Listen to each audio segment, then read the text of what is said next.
You're coming off back-to-back losses. How long does it take to put a loss to the side and move on?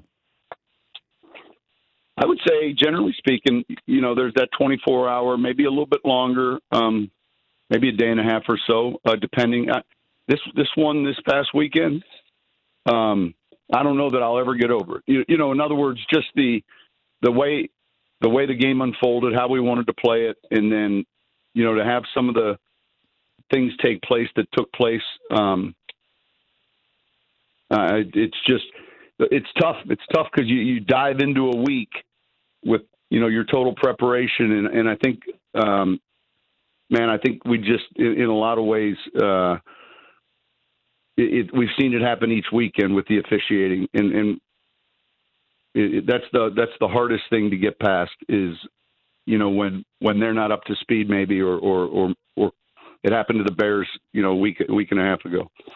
Yeah, and I don't know if you've watched yourself on the sidelines, the reaction in that game, but if they were thought bubbles, I'd love to know what you were thinking. I think, though, look, I can recall a little bit of it, and I think in back at 10 years ago, I'd have been. I think I may have been thinking that, but I was, I think, a little bit calmer. And just, I hate getting to the point where it's expected, where like you're numb. But those kind of things can happen. They just, and I look at that more from an overall leadership perspective and training perspective. And like that, those problems start at the top, not at the individual crews. Yeah. Yeah, somehow we got to reduce the variables. But can you talk to the league about that? Do they let you have a voice?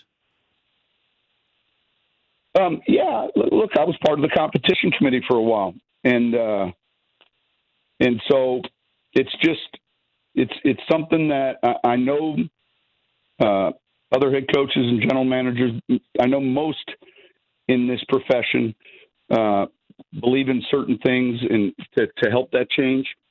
And I know there's a number of people in our positions that believe these guys should be full-time. That they should be coming back Monday in centralized locations. How are 17 crews ever going to be on the same page when there's a conference call or a Zoom call? And then, but that's for another day right now. But Coach, the stakes are too high, with what's going on with gambling. This is big business. We know that. The NFL can afford full-time officials. Listen, I would agree with you. Don't you want to say to the betting public, we're taking this seriously. We have to improve. Yes. We have to. And look, everyone watching and participating and involved in it deserves better.